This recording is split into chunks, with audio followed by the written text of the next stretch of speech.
selaku Direktur Telkom University kepada Pak Laura, kami persilahkan. Ya, baik.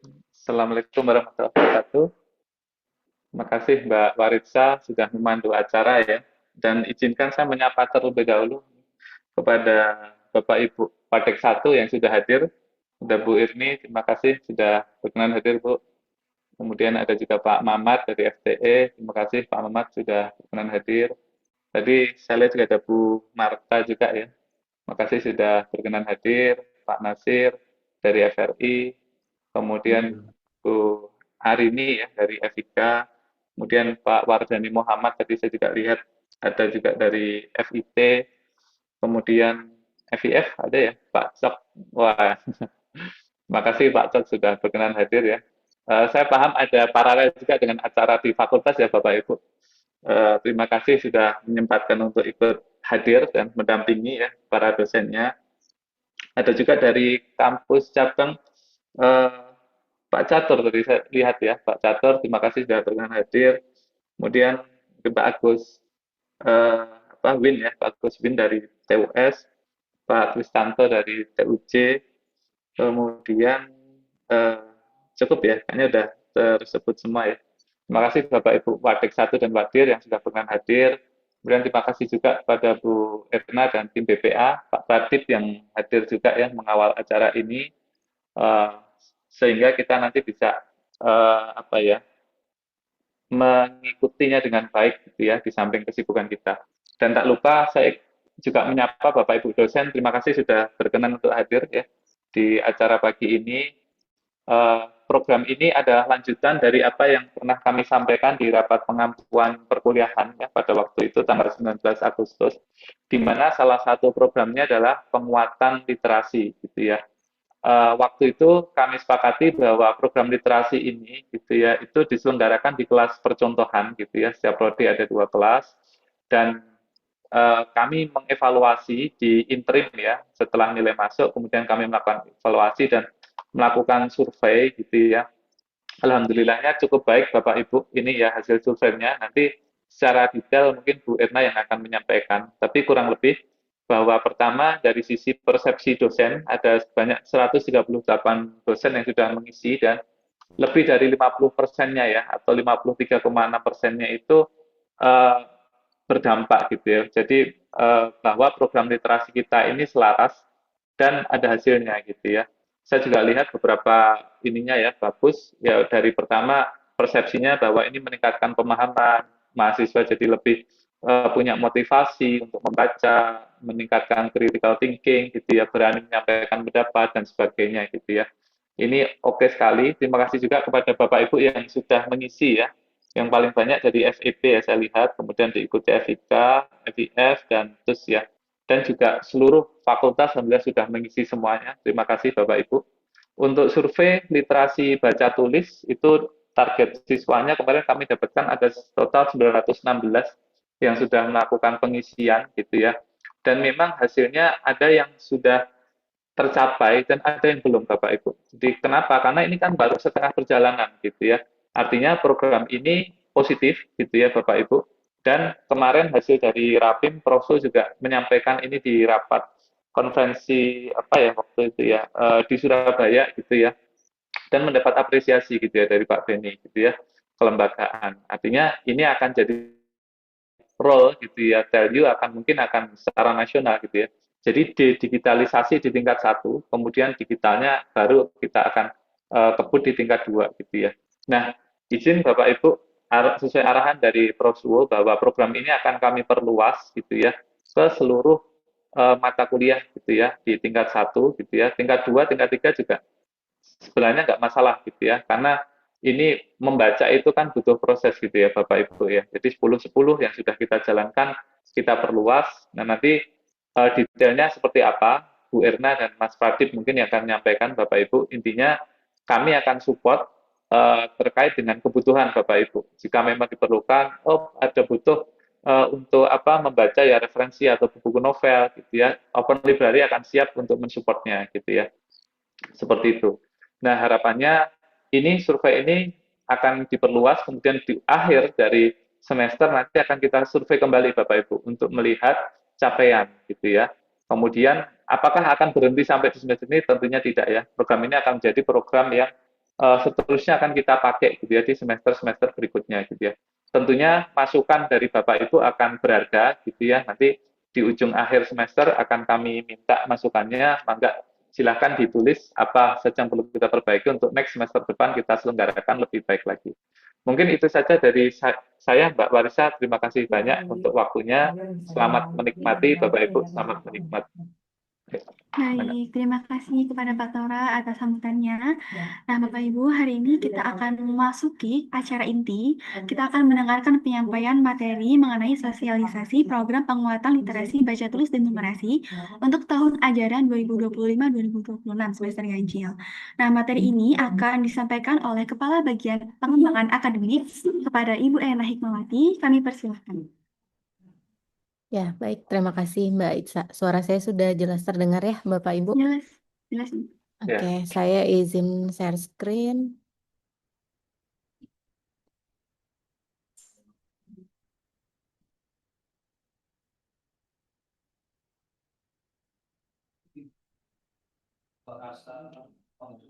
Ya. Bismillahirrahmanirrahim. Assalamualaikum warahmatullahi wabarakatuh. Sebelumnya saya ucapkan terima kasih dan juga selamat pagi ya kepada yang terhormat Pak Direktur Akademik Pak Tora, kemudian pada yang saya hormati Bapak Ibu Wakil Dekan 1 dan juga Wakil Direktur baik dari kampus pusat maupun kampus cabang, juga kepada Bapak Ibu Ketua Program Studi di Telkom University, serta seluruh dosen Telkom University juga yang saya banggakan. Terima kasih atas kehadirannya. Mohon izin mungkin di sela-sela kesibukannya ya, yang memang ini minggu yang lumayan padat, bahkan saya cek juga sedang banyak jadwal assessment ya di masing-masing kelasnya. Terima kasih Bapak Ibu sudah menyempatkan hadir di acara sosialisasi ini, karena ini merupakan salah satu acara yang memang ingin kita perluas implementasinya di seluruh Telkom University begitu ya.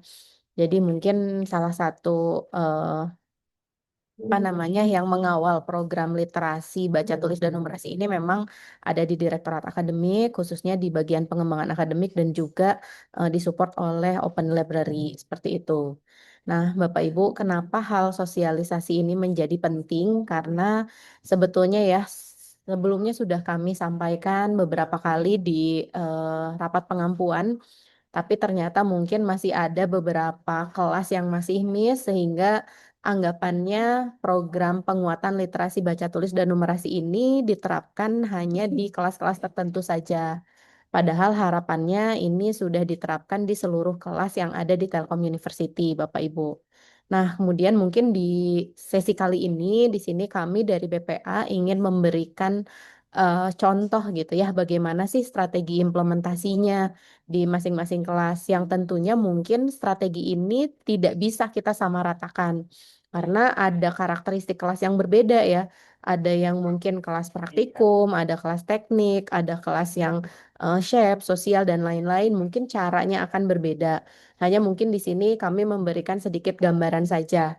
Sehingga nanti proses pelaksanaan penguatan literasi baca tulis dan numerasi itu diharapkan silahkan di-adjust oleh masing-masing prodi sesuai dengan karakteristiknya.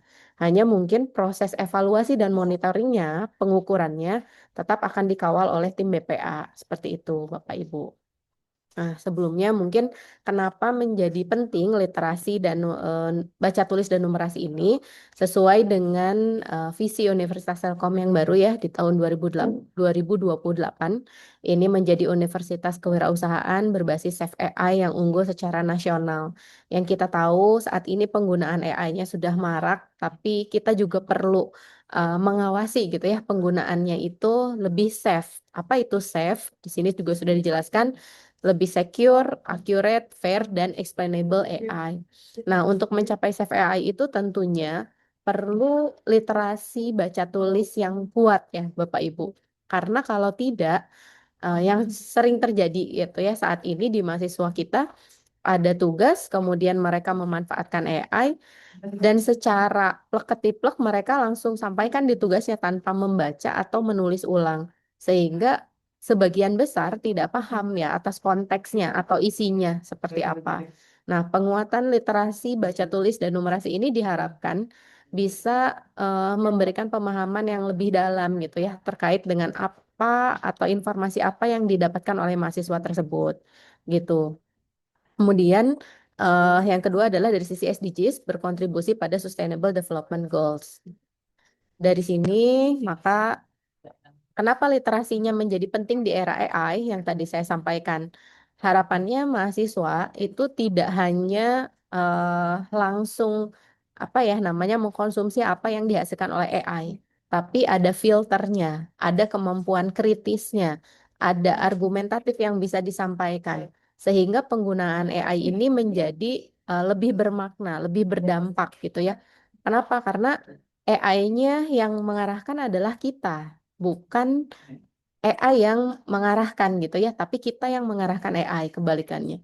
Tapi kalau misalnya kita tidak memiliki kemampuan kritis, tidak memiliki kemampuan bagaimana mengungkapkan argumentasinya, nah mungkin itu pada akhirnya akan kita yang diarahkan gitu ya. Nah itu poin untuk berpikir kritisnya. Kemudian yang kedua adalah poin komunikasi efektif Bapak Ibu. Literasi ini dapat membantu mahasiswa untuk menyusun argumen secara runtut, memperkaya kosakata, dan meningkatkan kemampuan komunikasi. Ini mungkin di beberapa prodi yang karakteristiknya mungkin teknik gitu ya. Terkadang kita sulit mencari mahasiswa yang bisa mengungkapkan dengan baik, dengan runtut, kemudian komunikasinya baik. Nah, di sini penguatan literasi itu menjadi penting untuk meningkatkan kemampuan berkomunikasinya. Kemudian yang terakhir adalah keputusan berbasis data. Nah, untuk yang keputusan berbasis data yang sangat penting adalah literasi numerasi. Bagaimana literasi numerasi ini dapat memperkuat kemampuan dari mahasiswa untuk menafsirkan data, kemudian mengambil keputusan berbasiskan bukti, dan juga menyelesaikan masalah secara terukur. Nah, atas dasar inilah maka Telkom University ya menetapkan bahwa akan ada program penguatan literasi baca tulis dan numerasi. Kemudian bagaimana levelnya? Nah, tentu saja kita tidak mungkin langsung menyasar level yang tinggi ya Bapak Ibu. Kami dari BPA di sini sudah mencoba merumuskan untuk setiap literasi itu ada 3 level. Untuk literasi baca, level membacanya ini ada level dasar, kemudian level 2-nya adalah memahami, dan level 3-nya kemampuan untuk mensintesis ya dengan keterangan sebagai berikut. Jadi untuk di level dasar itu mahasiswa mampu membaca berbagai jenis teks, baik itu novel, biografi, artikel ilmiah, laporan riset, dan lain sebagainya. Di level 2 sudah mulai memahami teks yang lebih kompleks dan mengidentifikasi ide utama atau gagasannya apa. Dan di level 3 sudah dapat menyusun argumen, juga menawarkan solusinya. Itu ya, atas apa yang sudah dibaca tadi.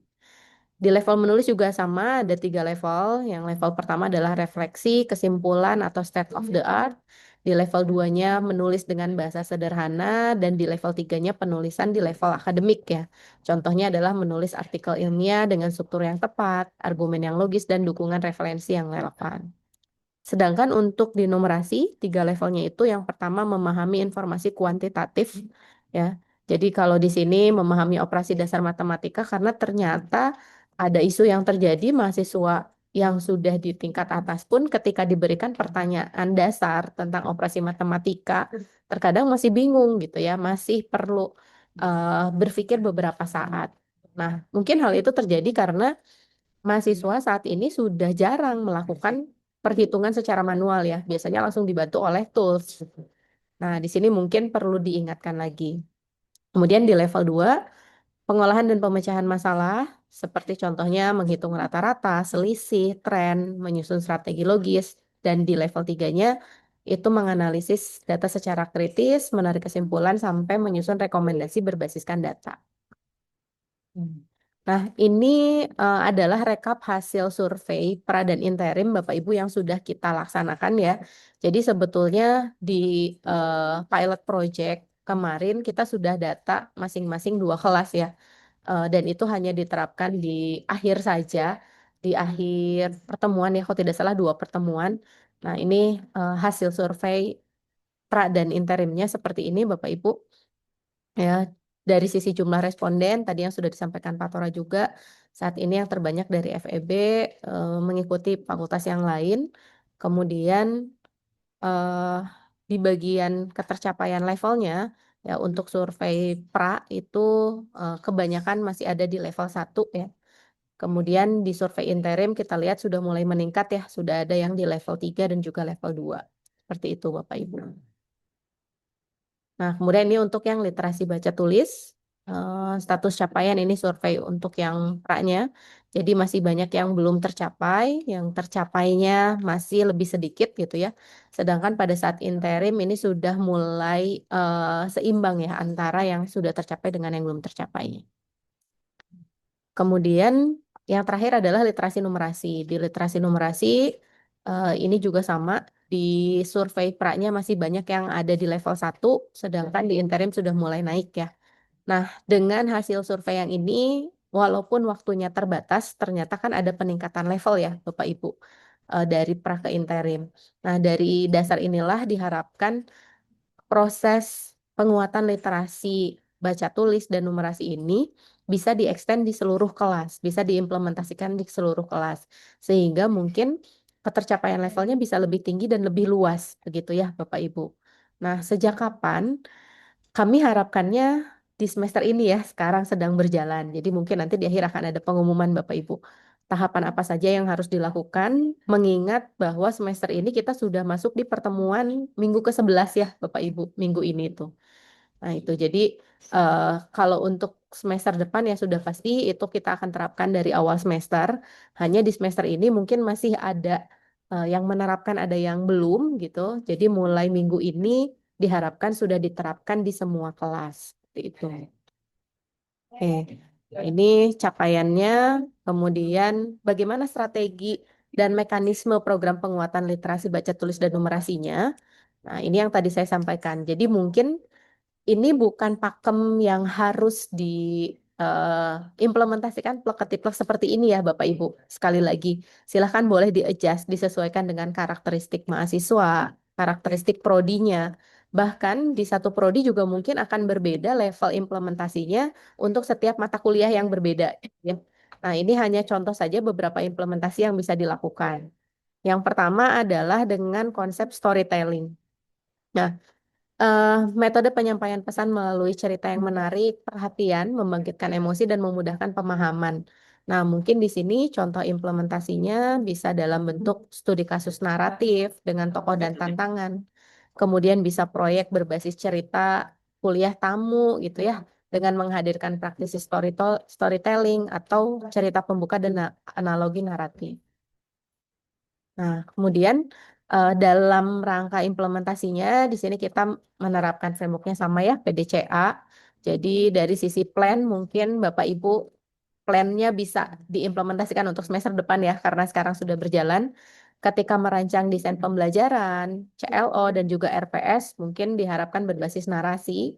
Kemudian ketika pelaksanaannya, do-nya, melaksanakan studi kasus naratif, proyek cerita, dan juga kuliah tamu, silakan boleh dijadwalkan Bapak Ibu, walaupun terkait dengan kuliah tamu atau kuliah umum ini, untuk beberapa mata kuliah yang memang mata kuliah wajib universitas itu biasanya sudah di-arrange oleh tim BPA ya. Jadi nanti mahasiswanya tinggal diarahkan untuk ikut serta saja begitu. Tapi untuk mata kuliah yang lain silakan Bapak Ibu dari prodi atau dari fakultas mungkin bisa merencanakan kuliah tamu tersebut. Kemudian dari sisi cek, mohon maaf, apa yang dilakukan ya pada saat cek kita melakukan evaluasi baik itu melalui oral exam, refleksi dosen atau umpan balik dari mahasiswa terkait dengan program ini ya apakah ada masukan atau tidak. Dan untuk perbaikannya atau actionnya memperbaiki RPS, mendokumentasikan praktik baik untuk diimplementasikan di semester berikutnya dan juga mungkin jika diperlukan melakukan pelatihan untuk dosen. Nah, seperti yang tadi disampaikan, jadi implementasi dari penguatan literasi baca tulis ini nantinya akan berbeda-beda sesuai dengan tingkatnya Bapak Ibu. Jadi untuk mahasiswa tingkat 1 di semester 1 dan semester 2 levelnya mungkin masih pengenalan dan pembekalan.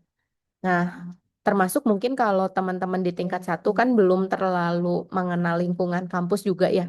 Nah, ini salah satunya bisa diimplementasikan di semester 1 itu mengenal lingkungan kampus, salah satunya open lab, mungkin bisa diajak kuliah di perpustakaan Bapak Ibu.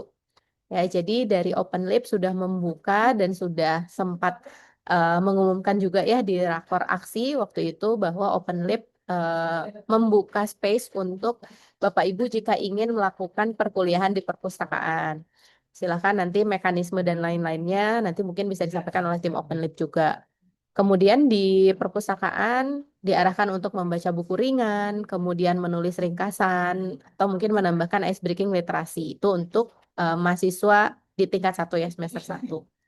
Sedangkan untuk semester 2 sudah mulai eh, dari dosen mungkin mengarahkan 10 menit membaca dan menulis ya di setiap perkuliahannya. Kalau yang saat ini itu di mata kuliah literasi manusia dan etika AI. Seperti itu tuh sudah diimplementasikan gitu ya. Mungkin Bapak Ibu juga sudah mulai mengimplementasikan di mata kuliahnya masing-masing. Saya ucapkan terima kasih banyak Bapak Ibu. Semoga tetap konsisten ya dan mungkin bisa dilakukan improvement. Contoh ice breaking literasi kalau untuk di level 1 karena levelnya masih pengenalan dan pembekalan mungkin tidak yang terlalu berat ya. Mungkin bisa dimulai dengan pada saat perkenalan diceritain namanya gitu. Artinya apa sih, asal usulnya seperti apa. Nah, itu salah satu contoh ice breaking untuk literasi. Kemudian misalnya dari dosen eh apa namanya mengeluarkan kata gitu ya atau kalimat ajaib, silakan dikembangkan. Kemudian membuat cerita utuh dari 5 kata misalnya. Atau melakukan presentasi pengalaman pribadi dengan gaya storytelling. Ini contoh-contohnya. Kemudian untuk tingkat 2 dan tingkat 3 itu di semester 3 sampai 6 levelnya sudah bukan pengenalan dan pembekalan tapi pembiasaan ya Bapak Ibu. Pembiasaan literasi ini eh, ada di setiap mata kuliah dengan pendekatan yang kontekstual. Jadi aktivitas rutinnya 10-10 itu ya, 10 menit membaca, kemudian 10 menit menulis dengan temanya sudah bukan yang ringan seperti di tingkat 1, tapi sudah tema yang relevan dengan mata kuliahnya gitu. Mungkin Bapak Ibu dosen bisa mulai memberikan referensi yang sesuai ya dengan mata kuliahnya. Kemudian ice breaking-nya, contohnya misalnya kalimat berantai, narasi data, dan lain-lain. Kemudian tugas menulisnya juga diarahkan untuk pengolahan informasi dan juga interpretasi data. Dari kami, dari BPA, sudah ada mata kuliah pendukung di tingkat 2 dan 3 itu, yaitu literasi teknologi di semester 3 dan 4, literasi data di semester 3 dan 4 juga, sama satu lagi mata kuliah prompting AI di semester 5 dan 6. Gitu Bapak Ibu. Kemudian terakhir di tingkat 4 itu levelnya sudah penguatan dan implementasi ya. Di semester 7 penguatannya membacanya sudah sumber akademik yang sangat relevan dan tingkat tinggi kalau di sini kita sampaikan ya seperti jurnal ilmiah, laporan riset, esai dan lain-lain. Kenapa? Karena ini juga diperlukan untuk dukungan referensi penyusunan tugas akhir mungkin ya kalau untuk di teman-teman S1 seperti itu. Nah, kegiatannya juga sudah peer review, feedback antar mahasiswa. Untuk mata kuliah yang mendukungnya di semester 7 itu dari kami ada mata kuliah Bahasa Indonesia, isinya penulisan ilmiah dan esai analitis. Seperti itu ya Bapak Ibu. Kemudian di semester 8 itu implementasinya. Karena di semester 8 itu sudah mulai menyusun skripsi gitu ya. Maka disinilah implementasi dari literasi baca tulis yang sudah menjadi rangkaian mulai dari tingkat 1 itu diimplementasikan. Jadi pembelajarannya sudah berbasis proyek dan riset. Kalau dari sisi mata kuliah yang mendukung dari kami itu mata kuliah bahasa Inggris ya yang kami sediakan. Isinya komunikasi akademik dan profesional global. Salah satu contoh implementasi nyatanya mungkin bisa diarahkan untuk mulai menyusun dokumen profesional. Walaupun di beberapa prodi yang saya tahu juga ini sudah jadi salah satu bagian di mata kuliah. Ada pengembangan profesional gitu ya kalau di FIT dan itu di semester-semester sebelumnya itu sudah cukup baik bisa dilanjutkan dan mungkin bisa diimprove. Seperti itu. Nah, jadi strateginya adalah konstekstual dan relevan, kemudian biar tidak bosan menyesuaikan dengan karakteristik Gen Z ya, Bapak Ibu mahasiswa kita sekarang mungkin bisa ditambahkan gamifikasi gitu di suasana kelasnya, ada sistem poin, ada leaderboard, atau ada badge digital gitu biar lebih memotivasi mahasiswanya. Kemudian apa namanya strateginya adalah bertahap dan berkelanjutan. Sehingga tadi kita susun di setiap tingkat itu eh, strategi implementasinya berbeda. Sedangkan kalau untuk literasi numerasi di tingkat satunya pengenalan, jadi biasanya yang kami arahkan 10 menit awal kelas itu soal numerik kontekstual dari data atau situasi nyata ya yang masih ringan. Kemudian 10 menit di tengahnya itu tantangan numerik ringan ketika sudah mulai konsentrasinya menurun gitu ya. Dan di akhir mungkin bisa diberikan gamifikasi 3 sampai 5 soal. Platformnya memang dari kami belum menyediakan Bapak Ibu. Jadi untuk gamifikasi ini kami serahkan mungkin ke dosennya langsung ya. Biasanya menggunakan platform interaktif apa itu silahkan. Kemudian tingkat 2 dan 3-nya adalah pembiasaan. Mungkin ini bisa ditambah bentuk kuis mingguan yang bertahap. Kemudian contoh kasus nyata, ada diskusi kelompok juga, dan terakhir refleksi diri. Kemudian kalau di tingkat 4 terakhir itu penguatan semester 7 ke atas, mungkin sudah levelnya implementasi keterampilan numerasi dalam konteks nyata dan kompleks sesuai dengan profesional dan juga profesi yang ada di profil lulusan prodi masing-masing seperti itu ya Bapak Ibu. Nah, contohnya misalnya mahasiswa teknik melakukan pemodelan perhitungan. Kemudian untuk yang mahasiswa komunikasi mungkin bisa menyusun analisis media berbasis data, gitu ya. Mahasiswa yang rumpunnya di bisnis mungkin bisa mulai merancang strategi berdasarkan data pasar gitu. Jadi ada numerasi yang mulai diolah dan dianalisis. Tuh. Nah, kemudian ini seperti yang tadi saya sampaikan, jadi program penguatan literasi numerasi dan baca tulis ini memang digawangi oleh Direktorat Akademik, ada BPA dan juga ada Open Lib ya. Open Lib sendiri di sini mungkin sebagai fasilitator. Salah satunya tadi kalau misalnya Bapak Ibu ingin mengadakan perkuliahan di Open Lib itu sangat terbuka dan nanti mungkin bisa dilihat ada space-nya seperti apa gitu ya. Termasuk ketersediaan buku yang ada di Open Lib bisa dimanfaatkan untuk program penguatan literasi baca tulis ini.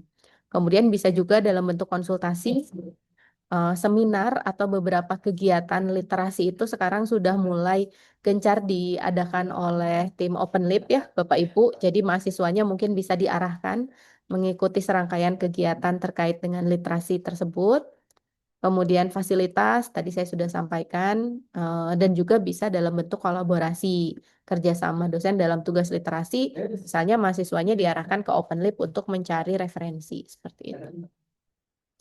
Kemudian ada juga kompetisi, ya. Ini salah satu contohnya kemarin ya, kompetisi penulisan novel gitu kan. Walaupun memang itu adalah kompetisi yang pertama, jadi mungkin dari sisi antusias dan animonya masih kurang ya Bapak Ibu. Dari sisi mahasiswa kita, jumlah pesertanya mungkin tidak sebanyak yang kami harapkan, tapi alhamdulillah sudah berjalan dengan baik. Dan ternyata sampai ada komunitasnya ya di Open Lab itu mungkin nanti bisa ditambahkan oleh Pak Pradip dari Open Lab. Oke. Ini yang penting Bapak Ibu. Jadi program penguatan literasi baca tulis dan numerasi itu tidak bisa hanya dari BPA saja nih gitu ya atau dari dosen saja, tapi ini merupakan komitmen bersama. Mulai dari dosen sebagai fasilitatornya, kemudian mahasiswanya juga harus berperan aktif, dan juga Open Lab sebagai mitra strategis yang menyediakan sumber belajarnya, fasilitas, dan lain-lain.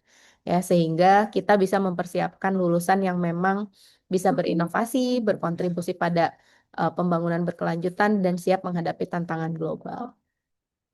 Oke, jadi mari sama-sama Bapak Ibu kita kuatkan literasi ini dengan 3 level literasi tadi, baik itu baca tulis maupun numerasi, kemudian diimplementasikan di 8 semester gitu ya, dengan strategi yang berkelanjutan, dan siklusnya kita menggunakan PDCA sehingga akan ada improvement yang bisa Bapak Ibu tambahkan, juga disesuaikan dengan karakteristik prodinya masing-masing.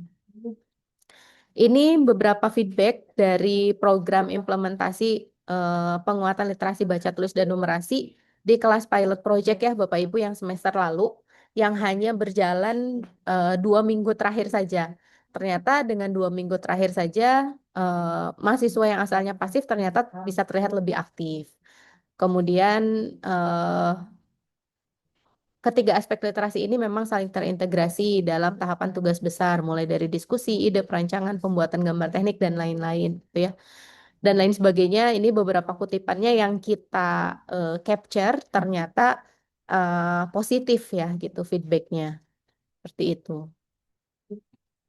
Kemudian, apa saja yang terbukti efektif? Ini rekap implementasi dari kelas pilot project dan juga rekap dari survei persepsi dosen.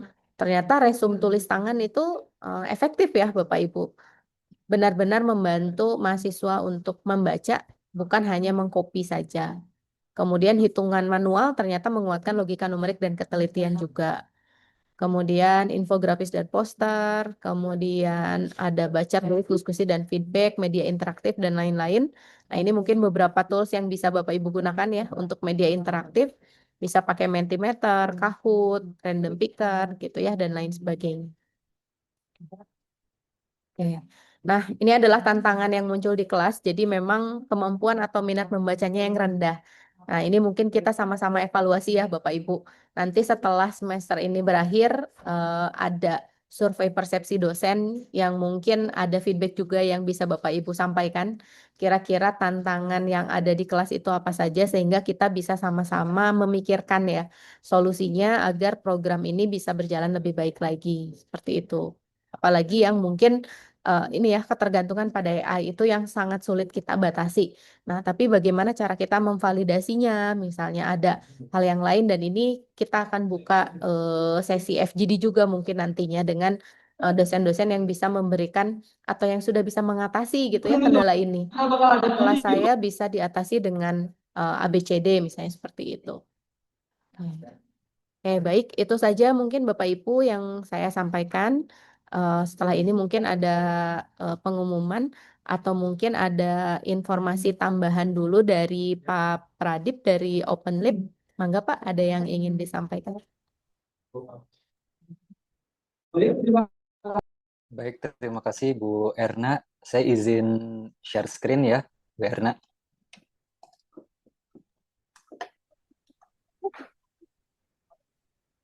Mak menghalangi jalan, Mak. Mohon. Beneran dia diundang apa?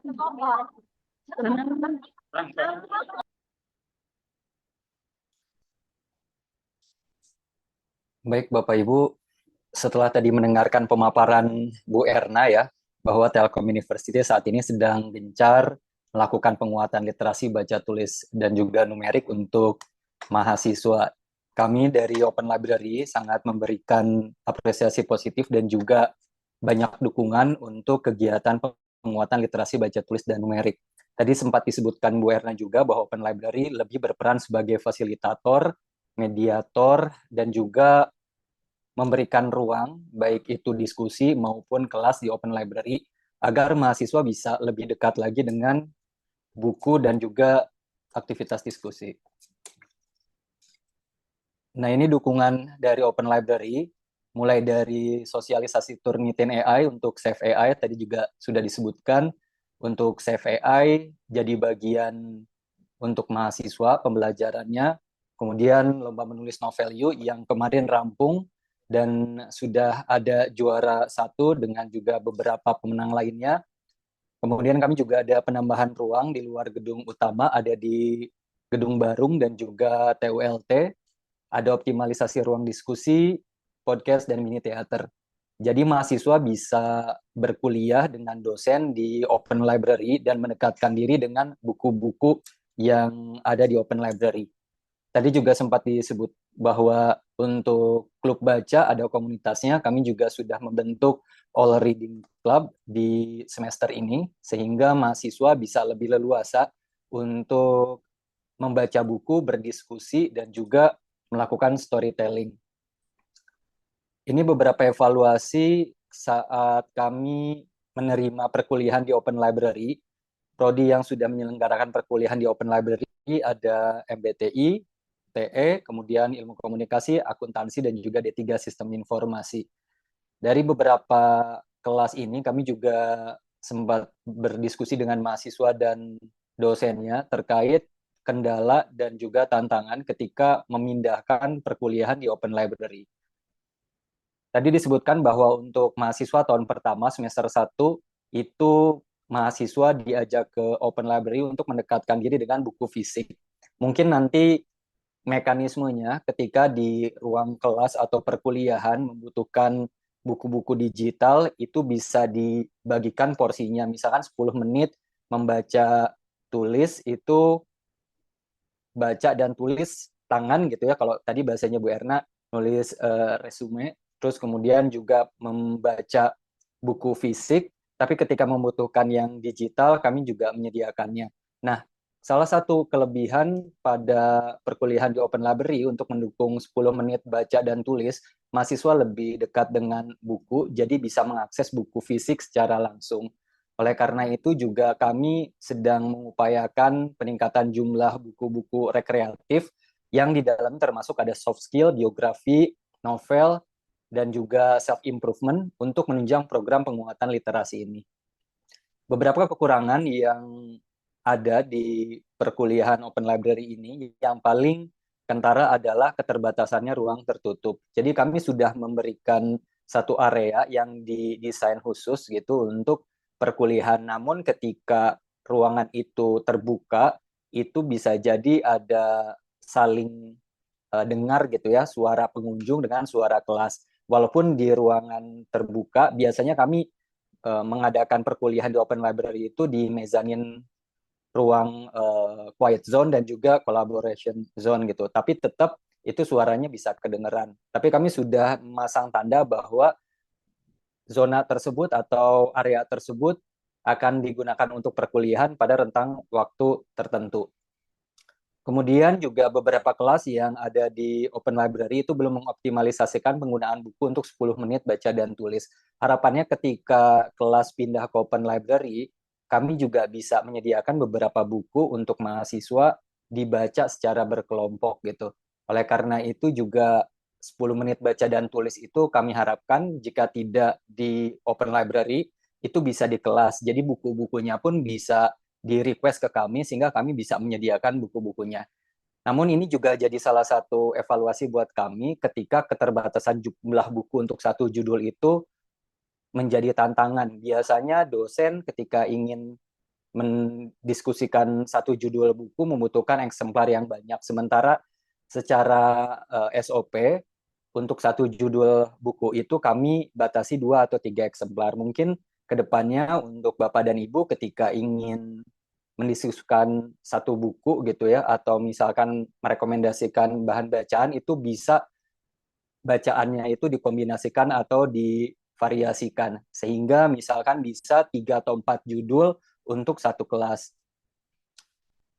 Nah, alternatif solusinya kami sangat ingin berkoordinasi dengan mata kuliah, baik itu dosen maupun dari prodi yang akan kuliah di Open Library. Nanti di akhir ini kami juga akan menyediakan tautan agar Bapak Ibu bisa merekomendasikan bahan bacaan selain pendukung mata kuliah, yaitu bahan bacaan rekreatif untuk digunakan pada saat perkuliahan di Open Library. Nah, tadi disebut juga ada All Book Club, yaitu Open Library Way of Learning. Ini salah satu book club yang dibentuk pada semester ini. Jadi mahasiswa bisa berkreasi dan juga bertukar pikiran. Kami percaya bahwa pemustaka atau pengunjung Open Library itu 80% adalah Gen Z. Oleh karena itu kami mencoba mendekatkan diri dengan kebiasaan-kebiasaan Gen Z dan juga perspektif Gen Z tentang literasi baca dan tulis itu sendiri.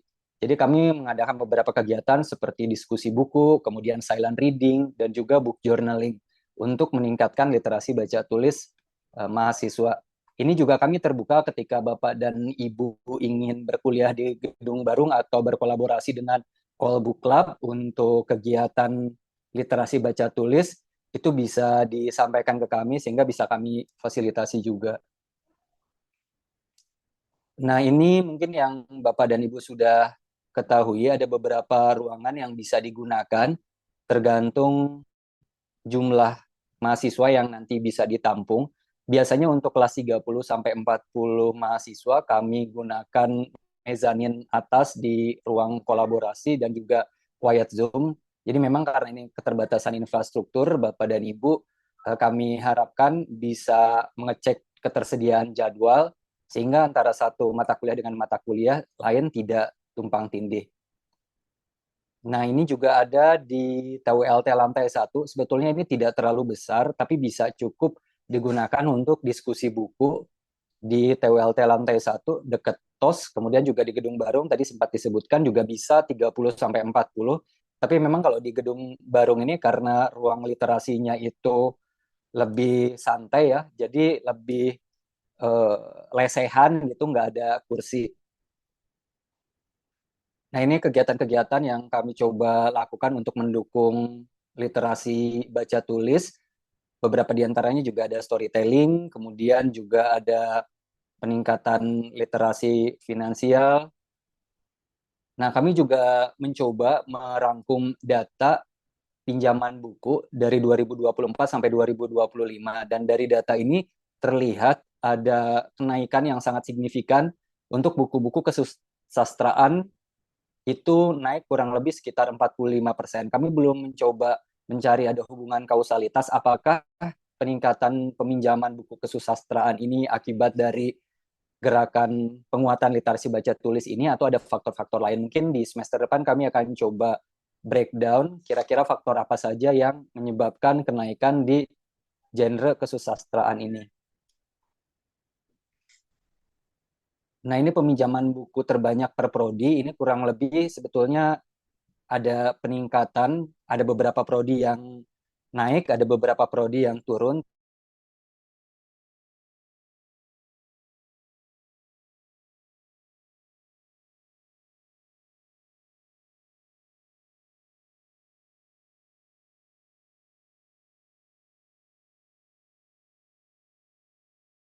November ini mahasiswa total untuk yang paling banyak itu ada 84 buku fisik yang dipinjam.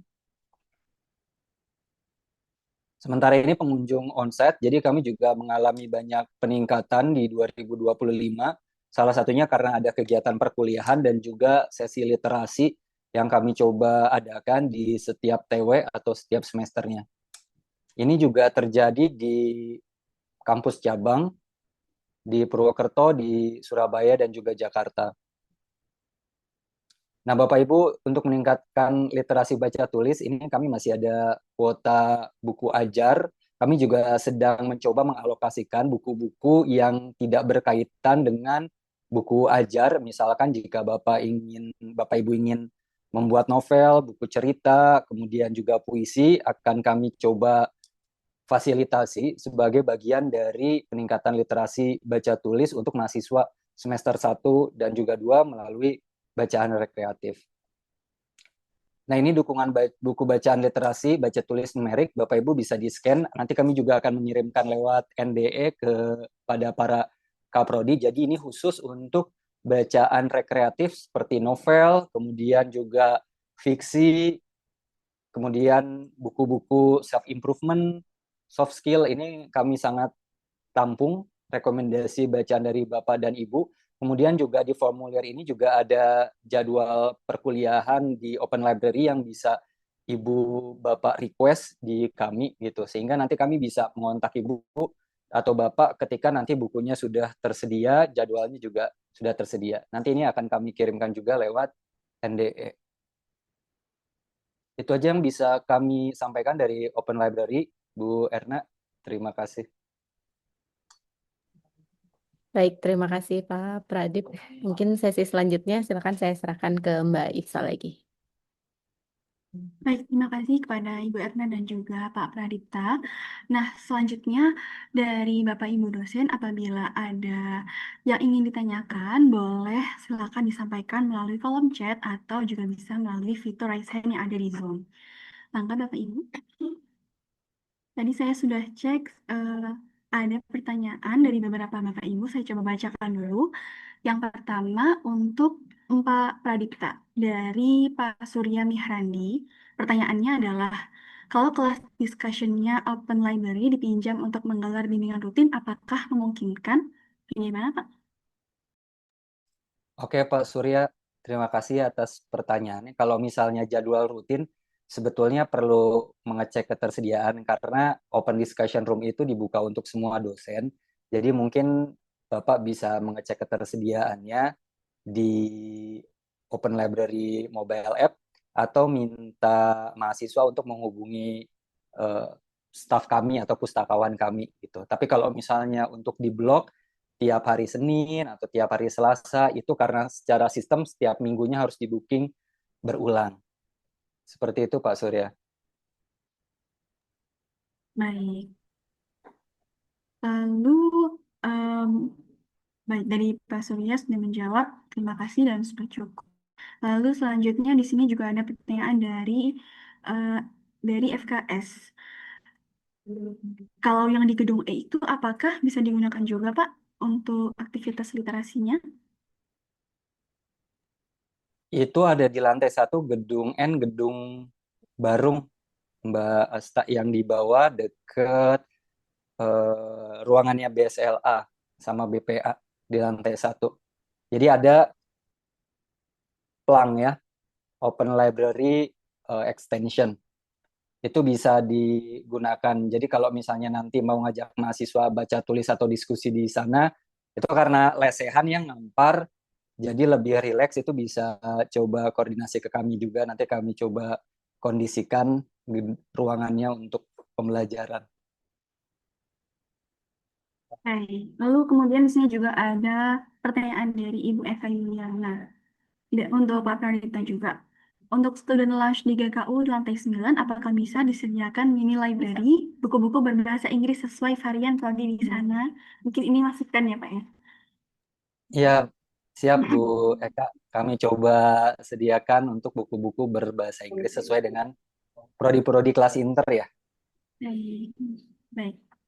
Lalu selanjutnya di sini ada juga pertanyaan dari FIF Pak Cokorda untuk Bu Erna.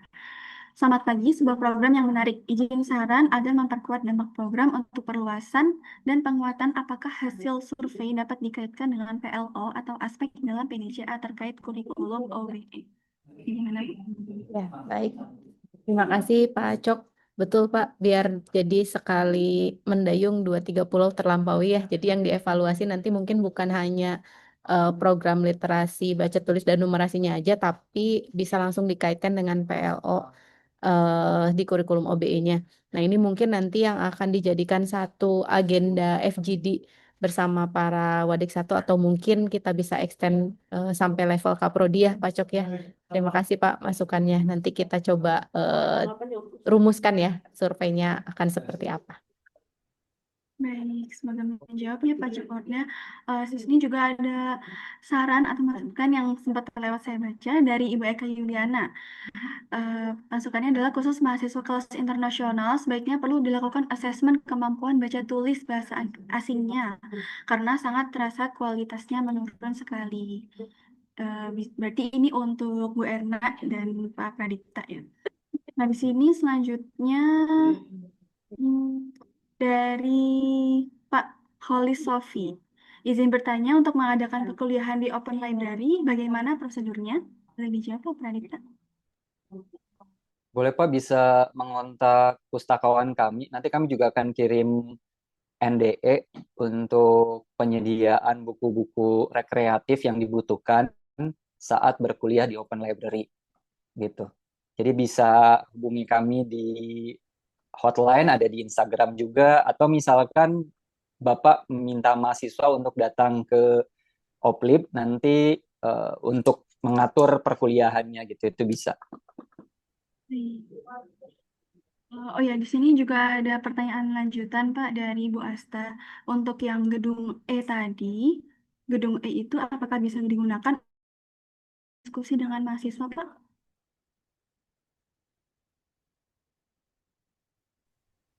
Iya bisa untuk diskusi yang di Gedung Barung itu. Baik, berarti bisa ya Bu Asta untuk digunakan dengan mahasiswa. Baik, untuk Bapak Ibu, sekali lagi apakah ada yang ingin disampaikan? Barangkali ada yang ingin menggunakan fitur raise hand untuk bertanya langsung kepada Bu Erna atau Pak Pradita.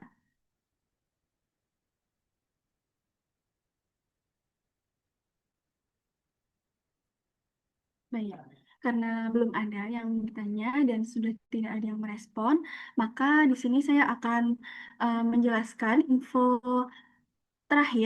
informasi yang terakhir yaitu mengenai survei yang akan